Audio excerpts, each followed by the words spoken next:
একবার চোখ বন্ধ করুন, ভাবুন কিছুই নেই, না আলো না অন্ধকার, না সময় না জায়গা, না মানুষ না গ্রহ নক্ষত্র, এমনকি এই ভাবনাটাও ছিল না। তাহলে প্রশ্ন হচ্ছে তখন কি ছিল? তো চলুন দেখে আসি সেই কিছু না সময়টা কেমন ছিল। প্রায় 13.8 বিলিয়ন বছর আগে এক বিশাল বিস্ফোরণ ঘটে, যাকে বলা হয় বিগ ব্যাং।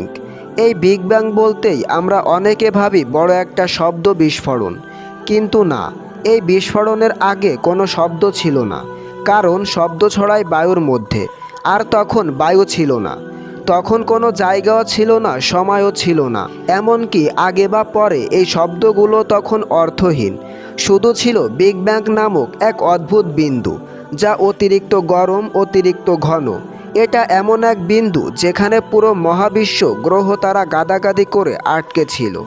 তখন এই বিস্ফোরণের পর ছড়িয়ে পড়তে থাকে সময়, স্থান, শক্তি ও পদার্থ। ধীরে ধীরে সৃষ্টি হতে থাকে গ্যালাক্সি, তারা, গ্রহ এবং অনেক অনেক বছর পর পৃথিবী সৃষ্টি হয়। তাহলে বুঝতে পারছেন, পৃথিবী হওয়ার অনেক আগেই শুরু হয়েছিল মহাবিশ্বের গল্প।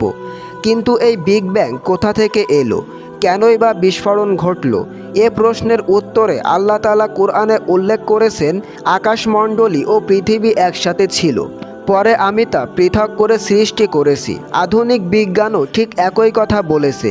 বিগ ব্যাংকের আগে সব কিছু এক বিন্দুতে সংকুচিত ছিল।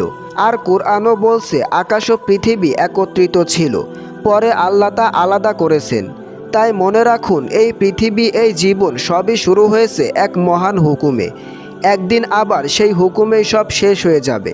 তো গাইস, আজকের ভিডিওটা এই পর্যন্তই। তো ভিডিওটা কেমন লাগলো অবশ্যই কমেন্টস